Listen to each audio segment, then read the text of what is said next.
dalam Yalal Watan itu, Indonesia negeriku, engkau panji martabatku. Siapa yang datang mengancammu kan binasa, ya karena akan berhadapan dengan NU. Walau pribadi sebagai warga negara yang punya hak pilihan politik, ya semua orang silahkan. Hanya karena terus terang saja deh, karena 01 itu di situ ada tokoh NU, sesepuh NU yang kemarin Isam kemudian sekarang mengundurkan diri ya karena maju di sebagai cawapres, maka warga NU terpanggil untuk memenangkan. Sekali kepada orang-orang yang fanatik buta. Mana Nabi, mana Rasulullah? Faktornya itu adalah organisasi, faktornya partai kita, faktornya itu guru saya, faktornya guru saya ikuti, saya hormat. Untuk apa? Menyampaikan saya kepada Nabi Muhammad, bukan guru saya malah menyesatkan kita. Kalau dia benar, dia di jalannya Nabi Muhammad, aku siap taruh sandalnya di kepalaku. Ingat, didirikannya Nahdlatul Ulama sebagai wadah ahli sunnah wal jamaah. Kalau tetap semacam itu, monggo kau perjuangkan. Tapi giliran wadahnya itu kotor, wadahnya itu banyak penyakitnya, wadahnya ada penyesatannya, jangan fanatik buta. Giliran gak benar dengan Nabi, menyalahi ajaran Nabi, maka kita siap untuk melawannya. Atau istilahnya Habib Taufik, kalau supirnya mabok, mau tetap naik bisnya? Mau naik bis yang supirnya masuk jurang kamu nanti. Kalau jurang di dunia, bis itu hanya pendekatan akal, artinya masuk neraka. Ingat omongan ini, saya lillahi ta'ala, tidak ada tendensi ini atau ini atau ini. Jangan nomor dua kan Nabi Muhammad, idolakan Nabi Muhammad lebih daripada segala-galanya. Kapan itu terjadi? Sewaktu di hati kita ada Habibuna Muhammad. Kenali Nabi Muhammad, kagumi Nabi Muhammad. Bagaimana? Pelajari sejarah Nabi Muhammad. Terungkap, ini alasan Gus Dur sering mengkritik NU. Saya mohon dengan hormat, kalau perlu saya akan menciumi kaki-kaki sampean semua. Saya akan mencium kaki-kaki Anda semua, agar Anda memperlihatkan akhlak Jamiah Ulama, akhlaknya Kiai Hasyim Asy'ari. Di sini Nahdlatul Ulama didirikan. Apakah kita mau meruntuhkan di sini juga? Na'udzubillah min dzalik. Na'udzubillah, summa na'udzubillah. Syukur, alhamdulillah siang ini kita bisa berkumpul di rumahnya Pak Alim Zaleka bersama dengan para kiai sepuh dari NU, kemudian dari beberapa profesor, beberapa teman-teman, terutama di sini hadir Gus Nur. Aku bisa kehilangan apapun saja isinya dunia ini. Aku bisa kehilangan matahari, aku sanggup kehilangan rembulan, aku sanggup kehilangan apa.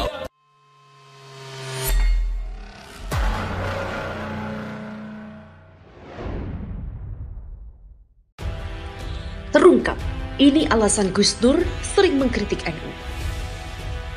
Kepala Biro Penerangan Masyarakat Div Humas Polri Brigjen Pol Awi Setiono mengatakan bahwa motif tersangka Sugi Nur Raharja alias Gus Nur mengunggah pernyataan yang diduga menimbulkan kebencian melalui akun YouTube adalah untuk menunjukkan kepeduliannya kepada Nahdlatul Ulama atau NU. Yang bersangkutan ternyata melakukan konten tersebut karena menyampaikan unggahan di YouTube merupakan bukti nyata bahwa yang bersangkutan peduli kepada NU, kata Brigjen Awi di kantor Bareskrim Polri. Hal ini diketahui dari hasil pemeriksaan terhadap Gus Nur. Menurut tersangka, Sugi NU yang sekarang berbeda dengan NU yang dulu. NU yang sekarang dengan yang dulu sangat berbeda. Selain memeriksa Sugi sebagai tersangka, sejauh ini penyidik Direktorat Tindak Cyber Bareskrim Polri telah meminta keterangan 4 saksi, yakni ahli pidana dan ahli bahasa. Penyidik masih menunggu hasil dari pemeriksaan digital forensik terhadap barang bukti yang disita sebelum Gus Nur ditangkap di kediaman di Kecamatan Pakis, Malang, Jawa Timur pada Sabtu 24 Oktober dini hari. Dari kediamannya, Gus Nur langsung dibawa ke Barreskrim Polri Jakarta. Gus Nur ditangkap karena dinilai telah menyebarkan informasi yang menimbulkan rasa kebencian atau permusuhan terkait Nahdlatul Ulama melalui pernyataan yang diunggahnya dalam akun YouTube Munjiat Channel pada 16 Oktober 2020. Sejak hari Minggu 25 Oktober, tersangka Gus Nur telah ditahan di rutan Barreskrim Polri selama 20 hari berikutnya. Gus Nur dan NU. Portal Islam. Kaget dan prihatin baca berita penangkapan Gus Nur. Didatangi saat lagi bekam, puluhan aparat menunggunya di depan rumah, seolah Gus Nur adalah orang yang berbahaya dan bisa berbuat brutal. Berbekal surat penjemputan, aparat menangkap Gus Nur. Tidak bisa menyalahkan aparat juga dalam hal ini, jika melihat tanggal pelaporan pada dirinya, kasus Gus Nur sangat cepat disikapi oleh aparat. Tanggal 19 Oktober 2020, Gus Nur tampil bersama Refli Harun, dan di sana ia berkata, "Setelah rezim ini lahir, tiba-tiba 180 derajat berubah. Saya ibarat NU, sekarang seperti bus umum, sopirnya mabuk, kondekturnya teler, kernetnya juga begitu, dan penumpangnya kurang ajar semua. Perokok juga, nyanyi juga, buka aurat juga, dangdutan juga. Jadi kesucian NU yang selama ini saya kenal itu nggak ada, saat ini nggak ada," kata Gus Nur dalam tayangan di channel YouTube Refli Harun pada Senin 19 Oktober 2020. Atas perkataan dari Gus Nur tersebut, ada pihak yang melaporkannya, di mana hal ini terdapat pada Gus Nur dilaporkan karena ujaran kebencian. NU diibaratkan bus yang sopir dan kernetnya tidak beres. https://lingkarkediri.pikiranrakyat.com. Dan coba lihat tanggal videonya dan pelaporan hingga penangkapannya. Tanggal 19 Oktober 2020 video tayang, tanggal 21 Oktober masuk laporan pada Gus Nur, dan tanggal 24 Gus Nur ditangkap atas pelaporan pada dirinya. Hal ini juga terangkum dalam https://news.detik.com. Diduga hina NU, Gus Nur dilaporkan Ketua Pengurus Cabang Cirebon ke Barreskrim. Terhitung hanya 3 hari, Gus Nur langsung ditangkap. Dan saya berpikir, semua orang yang pernah melaporkan kejadian yang dianggap merugikan nama besar pasti paham bagaimana proses pelaporan hingga terjadi pemanggilan 1, 2, 3 sampai penjemputan. Saya tidak salahkan kepolisian, tapi ada tangan kuat yang membuat pihak aparat harus bekerja cepat melebihi prosedur resminya. Gus Nur mengkritik NU sedangkan dia sendiri adalah warga NU. Dalam beberapa tahun kebelakang, Gus Nur memang kerap menyinggung NU dan sudah berulang kali dirinya dilaporkan. Mediasi hingga persidangan telah ia lakukan di kasus terdahulu. Sebagai warga NU, Gus Nur merasa khawatir dengan keadaan NU saat ini, yang seharusnya menjadi lokomotif umat agar bersuara sebagai penggerak. Gus Nur menganggap NU bersikap sebaliknya. Kata-kata kasar dan lontaran berupa tuduhan adalah bentuk kegeraman Gus Nur. Bukan hanya NU yang disasar oleh Gus Nur, Gerindra dan Prabowo pun pernah ia kata-katai karena berkoalisi dengan rezim. Tipikal Gus Nur memang begitu, suka meledak dan berkata apa adanya tanpa tedeng aling-aling. Sangat disayangkan apabila NU tidak turun tangan menengahi pertikaian warganya. Di saat kondisi saat ini, saat masyarakat terpecah dan bimbang, seharusnya NU bisa bersikap legowo, turun langsung dan menyelesaikan masalah ini tanpa harus memperlihatkan abuse of power pada pihak yang menyerangnya. Pimpinan NU harus bersikap merangkul perbedaan dan mengajak untuk menyatukan. 1-2 opini miring janganlah dijadikan permasalahan. Di luar sana banyak pemikiran yang sama dengan Gus Nur terhadap NU. Hujatan dan hinaan pada NU sangat masif menyebar karena melihat NU saat ini. NU menjadi ormas agama dalam kacamata miring, terlalu banyak kontroversial yang diperlihatkan. Seharusnya NU bisa merenungkan kenapa banyak umat yang menyerang mereka. Berbeda dengan Muhammadiyah yang justru mendapatkan sambutan manis. Ormas berbasis Islam, ormas yang katanya mempunyai anggota ratusan juta, ormas yang selalu membanggakan slogan Islam itu merangkul bukan memukul. Islam itu mengajak bukan menjambak, justru tidak mempraktekkan apa yang dijadikan slogan kebanggaan. Terlalu bengis pada saudara sendiri, bermuka manis pada pihak luar. Saya berharap masalah Gus Nur bisa berakhir perdamaian dan merangkul Gus Nur agar lebih bijak dalam bermedia sosial. Karena sejatinya kita bersaudara. Jika yang tidak seiman saja dianggap saudara, maka Gus Nur bisa lebih dari saudara bagi NU. Semoga pengurus NU bisa mengambil sikap teduh menyikapi masalah dari Gus Nur. Iwan Balau. Sekali kepada orang-orang yang fanatik buta. Mana Nabi, mana Rasulullah? Faktornya itu adalah organisasi, faktornya partai kita, faktornya itu guru saya, faktornya guru saya ikuti. saya hormat. Untuk apa? Menyampaikan saya kepada Nabi Muhammad. Bukan guru saya malah menyesatkan kita. Kalau dia benar, dia di jalannya Nabi Muhammad, aku siap taruh sandalnya di kepalaku. Tapi kalau sudah melawan dengan Nabi Muhammad, menceng dari Nabi Muhammad, aku siap buka dada sekalipun itu guruku. Jangan khianat kepada Nabi Muhammad. Ngaku sebagai umatnya, mengharapkan syafaatnya, begini perilakunya. Hati-hati, hati-hati. Berjuang karena Allah dan Rasulullah, bukan karena fulan atau fulan. Saya berkali-kali mengatakan kepada teman-teman yang ada di Nahdlatul Ulama, teman-teman kita sendiri, seperjuangan, kita bahsul masail bersama-sama. Ingat, didirikannya Nahdlatul Ulama sebagai wadah ahli sunnah wal jamaah. Kalau tetap semacam itu, monggo kau berjuangkan. Tapi giliran wadahnya itu kotor, wadahnya itu banyak penyakitnya, wadahnya ada penyesatannya, jangan fanatik buta. Giliran gak benar dengan Nabi, menyalahi ajaran Nabi, maka kita siap untuk melawannya. Atau istilahnya Habib Taufik, kalau supirnya mabok, mau tetap naik bisnya? Mau naik bis yang supirnya masuk jurang aku nanti. Kalau jurang di dunia, bis itu hanya pendekatan akal, artinya masuk neraka. Ingat omongan ini, saya lillahi ta'ala, tidak ada tendensi ini atau ini atau ini. Jangan nomor dua kan Nabi Muhammad, idolakan Nabi Muhammad lebih daripada segala-galanya. Kapan itu terjadi? Sewaktu di hati kita ada Habibuna Muhammad. Kenali Nabi Muhammad, kagumi Nabi Muhammad. Bagaimana? Pelajari sejarah Nabi Muhammad.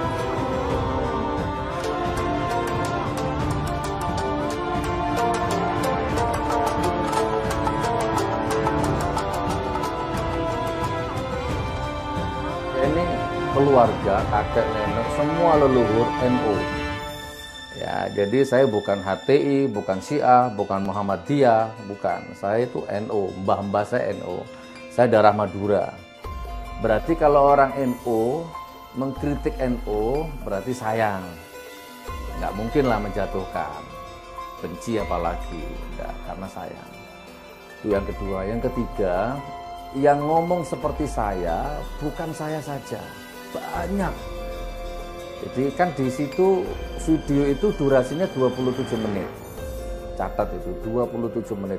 Seandainya ditonton full 27 menit dengan pikiran yang jernih, dengan pikiran yang netral, justru di situ saya menunjukkan darah ke-NU-an saya yang masih khitok, masih suci. Gitu kan. Saya ini NU yang kecewa istilahnya dengan ormas yang sekarang ini, kurang lebihnya begitu. Yang mengkritik seperti saya ini banyak, ada yang lewat buku, ada yang lewat ceramah-ceramah. Ya, saya suka nggak bias, saya sebut aja satu nama, dan ini nama sudah sangat berpengaruh di Jawa Timur. Sebut saja Habib Taufik misalkan. Mbak boleh searching di YouTube Habib Taufik, sama. Beliau juga ngomong NU ini supirnya mabuk. Makanya saya turun aja, nanti kalau sudah ganti supir saya naik lagi. Jadi ini hanya persoalan sepele internal, dan NU itu dari dulu sudah biasa dikritik, sudah biasa dibenahi, dibangun, sudah biasa. Dan saya pertanggungjawabkan itu ijazah. Kalau NU yang dulu itu kan nggak pernah nyakiti agama lain, apalagi menyakiti agama sendiri. NU yang dulu ya akrab lah dengan penguasa, tapi tidak terlalu aktif, tidak sampai keluar masuk istana, tidak sampai nyebur jadi penguasa gitu kan. NU yang dulu khitoh, ulama NU dulu berwibawa. Jadi pejabat yang datang ke ulama NU untuk minta nasihat. Sekarang kan ulama NU yang datang ke pejabat, mencalonkan diri jadi pejabat. Karena saya merasa benar, jadi jangan harap terus saya cerah. Enggak, kecuali saya salah. Ini sudah menyangkut keyakinan kalau ngomong cerah ini ya. Saya ulang, banyak orang yang lebih sadis, lebih keras, lebih tajam kritiknya daripada saya, banyak. Pondok-pondok resmi NU, cucu-cucu NU, semua sudah ngeritik, bukan hanya saya. Nah, silahkan itu dikembangkan, nanti tahu itu orang-orang nanti. Sekuler, kan saya bilang sekuler, liberal, PKI. Itu kan bukan orang, itu kan faham. Ya kan? Kan sudah kelihatan di depan mata sekarang gelagatnya, sikapnya, cara beragamanya. Bubar-bubarkan pengajian. Saya berapa kali pengajian saya dibubarkan. Felixio dibubarkan, Ustaz Abdul Somad dibubarkan. Apa kalau nggak PKI? Faham. Itu yang saya maksud. Dulu nggak ada Banser bubarkan pengajian. Nggak ada, Pak. Baru ada di sekarang ini. Berapa kali pengajian saya dibubarkan? Iya, faham komunis kan nggak suka dengan pengajian, dengan agama kan nggak suka, sekuler. Udah jadi satu rumpun itu. Ustadz Abdul Somad dibubarkan. Saya pikir oke lah saya dibubarkan, mungkin ilmu agama saya kurang. Ternyata Ustadz Abdul Somad juga dibubarkan di Kudus oleh Banser, ya kan? Felixio dibubarkan di Bangil, di Pasuruan. Saya di Solo. Jamaah lagi banyak-banyaknya itu dibubarkan. Di mana saja saya ditolak. Di Surabaya kemarin ditolak. Di mana saya ngaji ditolak. Bahkan kemarin saya bangun pesantren ditolak juga. Apa kalau nggak PKI? Itu dasar saya. Haram. Cuman kan lebih berwibawa itu kiai itu sudahlah jadi penasehat presiden aja lah. Jadi penasehat pemerintah aja lah. Biarkan pemerintah yang berguru minta fatwa ke ulama. Saya ulama ini. Datang ke sini pemerintah itu. Minta fatwa apa?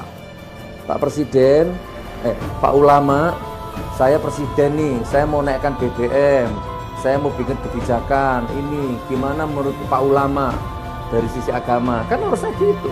Nah, ulamanya ngasih fatwa, haram, halal, ini boleh, ini nggak boleh. Harusnya begitu. Itu lebih baik, lebih karomah. Tidak usah jadi penguasa. Nah, apalagi di situ saya lanjut ya. Apalagi saya marah. Kiai Ma'ruf Amin itu kan sangat saya hormati itu. Beliau Kiai NU, tapi kan coba di rezim ini. Beliau direndahkan serendah-rendahnya. Contoh, di panggung dangdut, di panggung kampanye, beliau tepuk tangan. Di situ ada artis dangdut goyang-goyang. Beliau dengan atribut ulamanya, dengan surbannya. Loh, saya NU, tidak terima ulamaku kok ditempatkan bukan pada tempatnya. Kalau memang kampanye dan dangdutnya, nggak usah lah ulamanya dibawa-bawa. Ada kan dulu sampai tepuk tangan di depan artis yang goyang-goyang. Ya kan? Terus kemudian berfatwa BPJS halal, haram jadi halal. Itu kan itulah sudah nggak netral kalau sudah menyatu dengan penguasa. Selama jadi ulama diwawancarai, Pak Ulama, BPJS itu hukumnya apa? Haram. Jelas itu videonya ada. Sekarang begitu jadi pejabat, gimana hukumnya BPJS? Halal. Disitulah Mbak terjadi pemberontakan dalam diri saya itu. Dan banyak lagi. Kita jadi serba salah kalau di momentum yang ini. Sama dengan ada orang nanya, PKI-nya mana? Kan banyak orang nanya gitu. Tapi begitu ditunjukkan kan memang nggak kelihatan. PKI-nya nggak kelihatan, tapi kan bisa dirasakan. Contoh, aku bangga jadi anak PKI. Kan ada penulisnya itu jadi anggota dewan. Jadi seperti itu. Jadi akhirnya jadi kamuflase. Kita ini serba salah. Nah jadi nggak aneh kalau yang namanya keluar masuk istana dan sudah kelihatan di depan mata lah. Ulama begitu wibawanya, begitu diundang ke istana, keluarnya berubah statementnya. Itu kan. Kalau saya kembangkan masuk istana gagah berwibawa, ya anggaplah ulama begitu keluar jalannya sudah langsung berubah. Mungkin kekenyangan, mungkin dikasih makan di sana. Berarti itu asumsi kan? Tapi kan nyata, ya masalah uang itu kan ya asumsi, tapi saya pertanggungjawabkan itu insya Allah ya. Di dalam hukum agama itu saya punya keyakinan seperti itu. Dan sudah bukan hal yang aneh Mbak, di mana-mana kalau sudah masuk ke ranah politik, money politik itu wajib hukumnya. Wali kota aja kalau rekom dari partai aja kalau enggak 1 miliar minimal, itu baru wali kota. Saya pernah baca proposalnya itu, dana rekom 2 miliar, dana media sekian miliar, saksi sekian miliar, serangan fajar, ada semua. Itu baru wali kota. Saya diragukan Pancasila saya. Bawa ke sini NU itu yang ngaku NU, yang ngaku Pancasila, adu dengan saya. Saya nggak akan tidur selama ada tetanggaku yang kelaparan. Saya nggak akan tidur selama ada tetanggaku yang masih terjebak hutang riba. Dan itu sudah saya buktikan. Tiap tahun saya punya program kirim beratus-ratus tangki air ke tempat-tempat yang terkeringan air di Wonogiri. 5 kecamatan saya kirim air, saya borkan air, gitu kan, di seluruh Nusantara. Setiap Jumat saya selalu infak 100 orang minimal beras di seluruh Indonesia. Kan sudah banyak rumah fakir miskin yang saya bangun, masjid 96 di seluruh Indonesia sudah saya bangun. Itu artinya Pancasila. Dan gak usah diragukan itu. Bukan menghina, Mbak. Masa sih menghina? NU itu ibarat bis umum, sopirnya mabuk. Masa sih menghina? Itu kan kritik. Dan saya NU berarti kan sayang. Kecuali